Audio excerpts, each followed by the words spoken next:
Cinema शौकीन सबका स्वागत करता है। आज हम बात कर हथियाना चाहते हैं, जिसे हाइना रोड के नाम से जाना जाता है। और यहाँ पे धीरे धीरे कैनेडियंस का साथ देने के लिए आए अफगान के लोग। कहानी की शुरुआत होती है और हमारे सामने अफगानिस्तान का दृश्य आता है और यहाँ पर हम देखते हैं कैनेडियन सेना को। और अभी इन लोगों ने नजर रखा हुआ है हाइना रोड पे और कैनेडियन सेना की एक बहुत बड़ी टुकड़ी यहाँ पे है और इसमें ज्यादातर स्नाइपर्स हैं जिन्होंने इस रोड पे नजर रखा हुआ है और इनकी टीम को लीड कर रहा है रेयान। तभी इनकी नजर पड़ती है एक तालिबानी पे जो धीरे धीरे हाइना रोड की तरफ आगे बढ़ता है। उसके बाद वो अपने पास से एक बहुत बड़ा बॉम्ब निकालता है और उसे यहाँ पे लगाने लगता है। और इस चीज को देखने के बाद ये लोग समझ जाते हैं कि यहाँ पे खतरा होने वाला है, इसीलिए उस बॉम्ब के ब्लास्ट होने से पहले ये लोग उस तालिबानी को मार देते हैं और उसे मारने के बाद अपने जगहों से बाहर चले आते हैं और बाहर निकलने लगते हैं। तभी रायन यहाँ के सड़कों पे 3 बड़े बड़े ब्लैक पैचेस को देखता है और इन पैचेस को देखने के बाद उसे शक होता है, इसीलिए वो अपने स्नाइपर टीम को कहता है कि एक एक करके इन सारे पैचेस पे गोली चलाओ। और वो लोग ऐसा ही करते हैं। वो लोग पहले पैच पे गोली चलाते हैं लेकिन कुछ नहीं होता। फिर वो लोग दूसरे पैच पे गोली चलाते हैं, तब भी कुछ नहीं होता। लेकिन जैसे ही वो लोग तीसरे पैच पे गोली चलाते हैं, यहाँ पे एक बहुत ही बड़ा ब्लास्ट होता है और सारे लोग अस्त व्यस्त हो जाते हैं। तब इन्हें पता लगता है कि ये पैच एक लैंड माइन था और इस लैंड माइन की आवाज सुनने के बाद अब चारों तरफ तालिबानी भर चुके हैं और उन्होंने कैनेडियन आर्मी को देख लिया है, इसीलिए वो उसका पीछा कर रहे हैं और सारे कैनेडियंस यहाँ से भाग रहे हैं। वो भागते जाते हैं और तालिबानी उनका पीछा करते जाते हैं। तभी थोड़ी देर के बाद कैनेडियंस को एक छोटा सा गाँव नजर आता है क्योंकि इस बीहड़ में दूर दूर तक कुछ भी नहीं है और ये गाँव होता है पश्तून्स का, इसीलिए सारे के सारे कैनेडियन चले जाते हैं उस छोटे से गाँव में और धीरे धीरे आगे बढ़ने लगते हैं। तभी वो अपने सामने एक बुजुर्ग आदमी को पाते हैं जो अपने सामने पड़ी हुई एक बॉम्ब को उठा करके फेंक देता है। तभी रैन बात कर रहा होता है अपने हेडक्वार्टर में और वहाँ पर वो सारी बातें बताता है और यहीं पर हम जेनिफर नाम की एक लड़की को देखते हैं और उसके साथ साथ हम इनके कमांडर को भी देखते हैं जिसका नाम है पीट। तब रैन यहाँ पे पीट को सारी बात बताता है कि वो लोग भी पश्तून्स के इलाके में हैं और यहाँ पे उनके सामने एक आदमी है जो बुजुर्ग है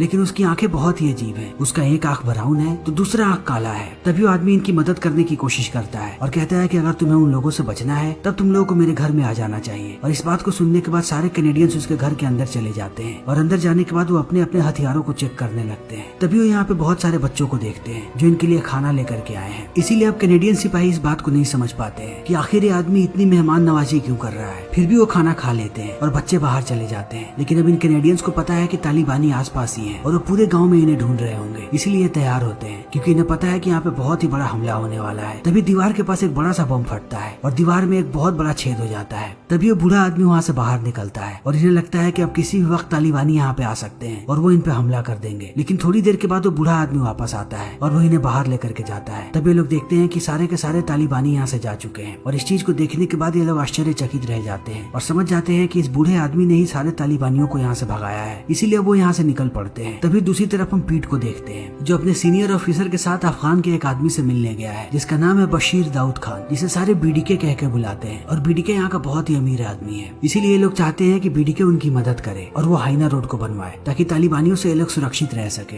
लेकिन शुरू में बीडीके इस चीज के लिए मना कर देता है, लेकिन जब उसका बेटा उसे समझाता है तब वो इनकी मदद करने के लिए मान जाता है। और इस बात को सुनने के बाद ये सारे लोग बहुत खुश होते हैं और अपने कैंप की तरफ निकलने लगते हैं। तब यहाँ पे पीट सबको कहानियां सुनाता है और कहता है कि जब अलेक्जेंडर पूरी दुनिया पे कब्जा कर रहा था तब उसकी माँ ने उसे कहा था कि वो अफगानिस्तान पे कब्जा करे। तब अलेक्जेंडर ने अपनी पूरी कोशिश की और उसके बाद उसने एक बोरी मिट्टी भर के अपनी माँ को भिजवाया। तब मिट्टी को देखने के बाद उसकी माँ को समझ में आया कि कितना मुश्किल है अफगानिस्तान पे कब्जा करना। और ये कहानियां सुनाते सुनाते अब पीट पहुंच जाता है अपने कैंप। तभी हम रैन को देखते हैं, रैन भी कैंप में पहुंच चुका है और यहाँ पे रैन की मुलाकात होती है जेनिफर से और हमें पता लगता है कि रैन और जेनिफर दोनों एक दूसरे को चाहते हैं और यहाँ पर ये दोनों एक दूसरे से बातें कर रहे होते हैं। तभी यहाँ पे पीट आ जाता है और वो रैन को कहता है कि मुझे तुमसे बात करनी है, इसीलिए दोनों बाहर चले जाते हैं। तब पीट यहाँ पे रैन को बताता है कि मुझे पता है तुम्हारे और जेनिफर के बारे में। तब रैन डर जाता है लेकिन पीट कहता है कि मुझे इससे कोई समस्या नहीं और मैं किसी को कुछ बताऊंगा भी नहीं और मुझे तुम लोगों की जोड़ी अच्छी लगती है। और इतना कहने के बाद वो उस बुजुर्ग आदमी के बारे में बात करता है जिसने इन लोगों की मदद की थी। तब रैन उस आदमी के बारे में सारी चीजें बताने लगता है। तब पीट बताता है कि यहाँ का एक समुदाय है और वो सारे लोगों की मदद करते हैं क्योंकि वो उनके कल्चर में है, इसीलिए हमें उस आदमी का शुक्रिया अदा करना चाहिए और अब हमें उसे ढूंढना पड़ेगा। फिर धीरे धीरे रात हो जाती है और रात में हम जेनिफर और रैन को बात करते हुए देखते हैं। फिर जेनिफर रैन से कहती है कि वो उससे प्यार करती है, लेकिन अब इन लोगों को ये चीजें बंद करनी पड़ेंगी क्योंकि अगर मिलिट्री वालों को ये बातें पता लगी तब इन दोनों का करियर खत्म हो सकता है। तब रैन इस बारे में सोचने लगता है। लेकिन अगली सुबह यहाँ पे बहुत सारे जर्नलिस्ट चले आते हैं। तब इनके ग्रुप का एक आदमी उन्हें भाषण दे रहा होता है और उन्हें बता रहा होता है कि उन्हें क्या करना है और क्या नहीं करना है। और ये सारी बातें बताने के बाद ये लोग अपने ग्रुप के साथ निकल जाते हैं पश्तून्स के गाँव, जहाँ पर वो लोग उस बूढ़े आदमी से मिले थे। और यहाँ पे वो एक और बूढ़े आदमी से मिलते हैं जिसे वो पूरी बात बताते हैं और कहते हैं कि हम उसी आदमी को ढूंढ रहे हैं जिसने हमारी मदद की थी। तब वो आदमी कहता है कि इस गाँव में सबसे ज्यादा बूढ़ा मैं ही हूँ और शायद जिसको तुम लोगों ने देखा था वो घोस्ट हो सकता है क्योंकि उसे सारे लोग घोस्ट कह के के बुलाते हैं और अगर वो वापस आ चुका है तब वो तुम्हें कंडार विलेज में मिलेगा। और इस बात को सुनने के बाद अब पीट यहाँ से निकल जाता है और वो मिलता है अपने इन्फॉर्मेंट से जिसका नाम है हाजी, लेकिन उसे सारे लोग क्लीनर कह के बुलाते हैं। और क्लीनर यहाँ पे पीट को बताता है कि अब घोस्ट वापस आ चुका है और मेरी उससे बात हो चुकी है और अगर तुम लोग चाहो तो कल मैं तुम्हारी मुलाकात उससे करवा सकता हूँ। इसीलिए अब पीट उससे मिलने के लिए तैयार हो जाता है और रायन भी। तभी रायन अपने सारे लोगों को बताता है कि उसके 2 सिपाहियों को तालिबानियों ने पकड़ लिया है और ये बहुत ही बुरी खबर है क्योंकि उसने हमारे सिपाहियों को जिंदा पकड़ा है। तब इस बात को सुनने के बाद बाकी सिपाही बहुत ही ज्यादा गुस्सा हो जाते हैं। लेकिन अगली सुबह पीट और रायन निकल पड़ते हैं खंडार के लिए,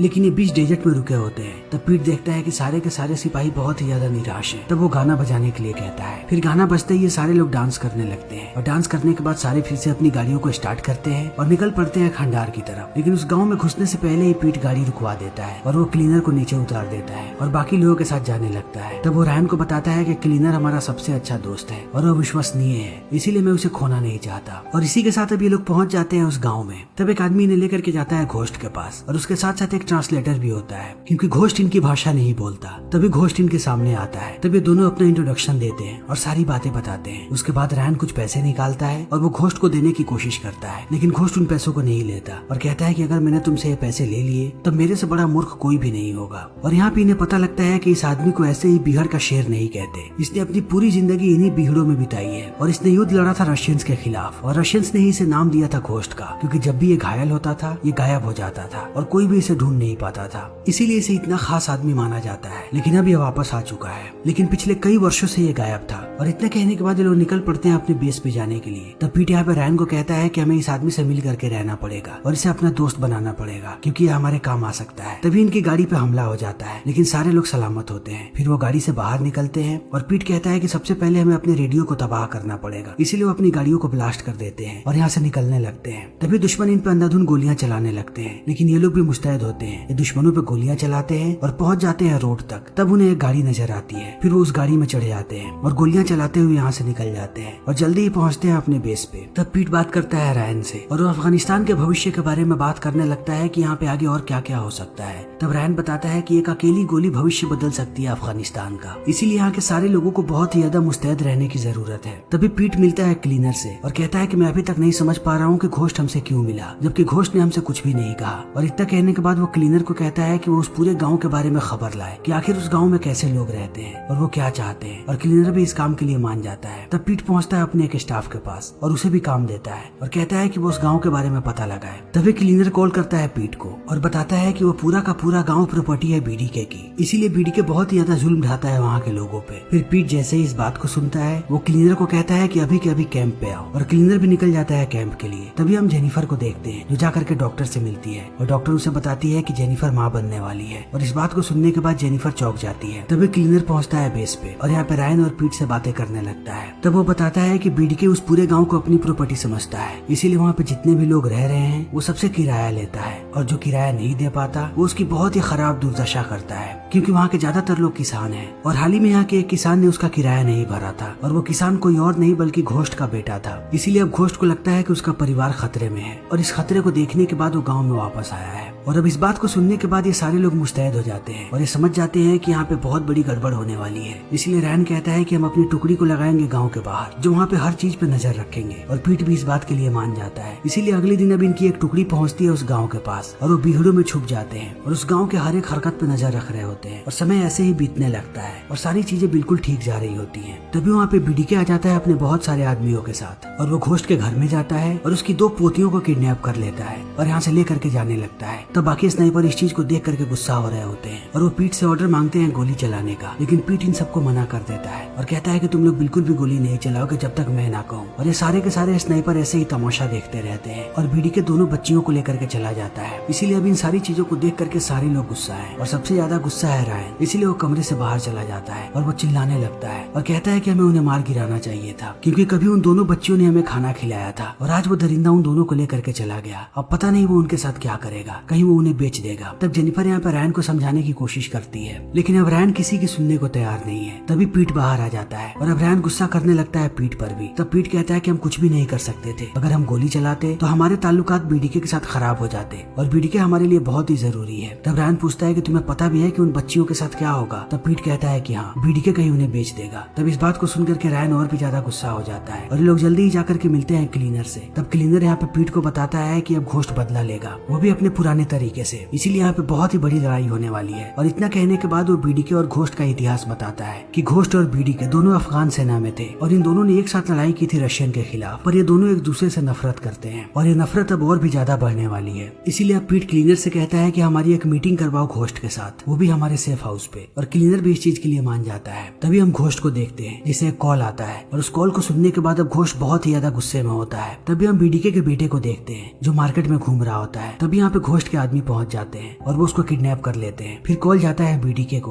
और जब बीडीके को पता लगता है कि उसके बेटे को किडनैप कर लिया गया है तब वो भी निराश हो जाता है। तभी वो सारे लोग बीडीके के बेटे को लेकर के पहुंचते हैं घोस्ट के पास और घोस्ट यहाँ पे बहुत ही ज्यादा गुस्से में होता है। इसी बीच रैन पहुंचता है जेनिफर के पास। तब जेनिफर उसे बताती है कि वो माँ बनने वाली है और इस बात को सुनने के बाद रैन बहुत ही ज्यादा खुश हो जाता है और कहता है कि ये मेरी जिंदगी की सबसे बड़ी खुशखबरी है। तब इस बात को सुनने के बाद जेनिफर रोने लगती है और कहती है कि मुझे लग रहा था कि तुम मना करोगे कि तुम्हें ये बच्चा नहीं चाहिए। तब रैन कहता है कि नहीं, मुझे ये बच्चा चाहिए और हम दोनों जल्दी ही शादी कर लेंगे। लेकिन अब दूसरी तरफ पीट पहुंचता है जनरल के पास और उन्हें पूरी बात बताता है और कहता है कि हम बहुत दिनों से बीडीके पर रिसर्च कर रहे थे और हमें पता लगा है कि बीडीके तालिबानियों के साथ मिला हुआ है और उसी की वजह से हाइना रोड नहीं बन पा रहा है क्योंकि वो बार बार अड़चन डाल रहा था क्योंकि तालिबानी उसे पैसे खिला रहे थे। इसलिए मैं चाहता हूँ कि हम घोस्ट के साथ मिल जाएं और घोस्ट हमारा अच्छा दोस्त साबित हो सकता है, तभी हम बीडीके से भी छुटकारा पा पाएंगे। और जनरल भी इस बात के लिए मान जाता है क्योंकि जनरल भी जानता है कि बीडीके कितना जालिम आदमी है। तभी क्लीनर इन्हें बताता है कि घोस्ट इनसे मिलने के लिए मान चुका है। इसीलिए अभी सारे लोग पहुंचते हैं अपने सेफ हाउस पे और यहाँ पे पीट घोस्ट को बताता है कि हम तुम्हारी मदद करना चाहते हैं। और इतना कहने के बाद वो उसे पैसे देते हैं और कहते हैं कि जल्दी ही हाइना रोड की ओपनिंग सेरेमनी होने वाली है और मैं चाहता हूँ कि तुम वहाँ पे आओ। तब घोस्ट कहता है कि मैं इतना महत्वपूर्ण इंसान नहीं हूँ कि तुम लोग मुझे वहाँ पे बुलाओ, मैं बस एक छोटा सा आदमी हूँ। तब पीट उसे बताता है कि उस सेरेमनी में बीडीके भी आने वाला है और इस बात को सुनते ही घोस्ट आने के लिए मान जाता है। और पीट ने ये सब कुछ जानबूझ के किया है क्योंकि वो जानता है कि घोस्ट मार देगा वहाँ पे बीडीके को और ये लोग यही चाहते हैं और ये डायरेक्ट बीडीके को नहीं मारना चाहते क्योंकि इससे यहाँ पे बहुत बड़ी लड़ाई हो सकती है। और अब घोस्ट भी अपना बदला लेने के लिए तैयार है। फिर सारे लोग वापस चले आते हैं बेस। तब रैन जाकर के रात में मिलता है जेनिफर से और कहता है कि जैसे ही हम लोग यहाँ से बाहर निकलेंगे हम शादी कर लेंगे। और जेनिफर भी इस बात के लिए राजी हो जाती है और कहती है कि तुम्हें इस युद्ध को बहुत ही संभल के लड़ना है क्योंकि हम दोनों यहाँ से वापस जाएंगे। और रैन कहता है कि वो जिंदा वापस आएगा। फिर अगले दिन ये सारे लोग पहुंचते हैं ओपनिंग सेरेमनी में और यहाँ पे जनरल भी होते हैं, लेकिन रैन ने अपने सारे लोगों को लगा रखा है पहाड़ों के ऊपर और इन लोगों ने दोनों जगहों पे नजर रखा हुआ है। आधे लोगों ने ओपनिंग सेरेमनी वाली जगह पे नजर रखा है तो आधे लोगों ने सेफ हाउस पे नजर रखा है जहाँ पे घोस्ट रहता है और ये लोग बस बीडीके का इंतजार कर रहे हैं कि बीडीके कहाँ पे आने वाला है। तभी इन्हें बीडीके की गाड़ियां नजर आती हैं और ये लोग देखते हैं कि बीडीके ओपनिंग सेरेमनी की तरफ नहीं आ रहा बल्कि वो सेफ हाउस की तरफ जा रहा है जहाँ पे घोस्ट है। तभी पीट अपने सारे लोगों को कहता है कि वो बीडीके के फोन को हैक करे ताकि ये लोग इन दोनों की बातों को सुन सके। फिर पीट के टीम वाले कोशिश करने लगते हैं लेकिन उनकी पहली कोशिश नाकाम हो जाती है, लेकिन दूसरी कोशिश में वो लोग हैक कर लेते हैं और वो सारी आवाजों को सुन पाते हैं। और इनके पास एक ट्रांसलेटर भी होता है जो उन्हें बता रहा होता है कि आखिर वो लोग क्या बातें कर रहे हैं। और अब बीडीके के सामने घोस्ट आ जाता है और वो बीडीके पे गुस्सा करने लगता है और कहता है कि तुम कभी मेरे शागिर्द हुआ करते थे लेकिन तुमने मुझे बहुत ही ज्यादा निराश किया है और आखिर तुमने मेरे बेटे के साथ ऐसा क्यों किया। तब वो कहता है कि तुम्हारे बेटे ने मेरा रेंट नहीं चुकाया। तब इस बात को सुनते ही घोस्ट पैसे निकालता है और कहता है कि ये रहा तुम्हारा रेंट, लेकिन अब मुझे मेरी पोतियां वापस चाहिए। तब इस बात को सुनकर बीडीके कहता है लेकिन पहले तुम मेरे बेटे को लौटाओगे। फिर इस बात को सुनते ही घोस्ट अपने झोले में हाथ डालता है और अंदर से वो बीडीके के बेटे का कटा हुआ सर बाहर निकालता है और उसके सामने फेंक देता है। तब इस चीज को देखने के बाद बीडीके यहाँ पे दहाड़े मार करके रोने लगता है और वो गुस्से में अपनी बंदूक निकाल लेता है और वो घोस्ट को मारने की धमकी देता है। तब रायन निशाना साध लेता है बीडीके पे, लेकिन पीट उसे बार बार मना करता है कि वो गोली ना चलाए। लेकिन इस बार रायन नहीं रुकने वाला, इसीलिए वो बीडीके को गोली मार देता है और यहीं पर उसकी मृत्यु हो जाती है। और उसे मारने के बाद ये सारे लोग नीचे आने लगते हैं। तब पीट बहुत ही ज्यादा गुस्से में होता है रायन पे, लेकिन रायन अब किसी की नहीं सुनने वाला और वो जाता है घोस्ट के पास। तभी यहाँ पे बहुत सारे दुश्मन चले आते हैं और वो अंधाधुन इन पे गोलियां चलाने लगते हैं। ये भागते जाते हैं और वो लोग इन पे गोलियां चलाते जाते हैं। तभी ये लोग जाकर के घर के अंदर छुप जाते हैं और ये लोग भी उन पे गोली चलाते हैं, लेकिन उनकी तादाद बहुत ही ज्यादा होती है, इसलिए वो एक एक करके इन्हें मारने लगते हैं और अंत में बहुत ही कम लोग जिंदा बचते हैं। तब रायन देखता है कि अब सिर्फ घोस्ट और वो ही जिंदा बचे हैं, इसीलिए रायन अपने हेडक्वार्टर बात करता है और कहता है कि मैं चाहता हूँ कि तुम लोग इस पूरे के पूरे एरिया पे बॉम्ब गिराओ क्योंकि हम जिंदा नहीं बचने वाले और वो जल्दी ही हमें मार देंगे। इसीलिए अच्छा यही है कि तुम लोग यहाँ पे बॉम्ब गिराओ ताकि हमारे साथ साथ वो सारे लोग मारे जाए। जाए। लेकिन जेनिफर इस बात को सुन करके रोने लगती है और वो बार बार कहती है कि ऐसा मत करो। लेकिन रायन यहाँ पे जेनिफर से माफी मांगता है और वो फोन काट देता है। और इतना कहने के बाद वो बातें करने लगता है घोस्ट से और कहता है कि वो जल्दी ही पिता बनने वाला है। तब घोस्ट उसे बधाई देता है। तब तक सेना वाले यहाँ पे बॉम्ब गिरा देते हैं और सब कुछ तबाह हो जाता है। सारे दुश्मन मारे जाते हैं, लेकिन उसके साथ साथ ये दोनों भी मारे जाते हैं। तभी हमारे सामने शहर का दृश्य आता है और यहाँ पे हम कैनेडियन आर्मी को देखते हैं जो एक घर पे रेड मारते हैं और इन्हें यहाँ पे बहुत सारे बच्चे मिलते हैं और इन्हीं बच्चों में घोस्ट की पोतियां भी होती हैं। तभी हम देखते हैं कि जितने भी कैनेडियन सिपाही मरे हैं उनकी सरकार सम्मान के साथ उनका अंतिम संस्कार कर रही है।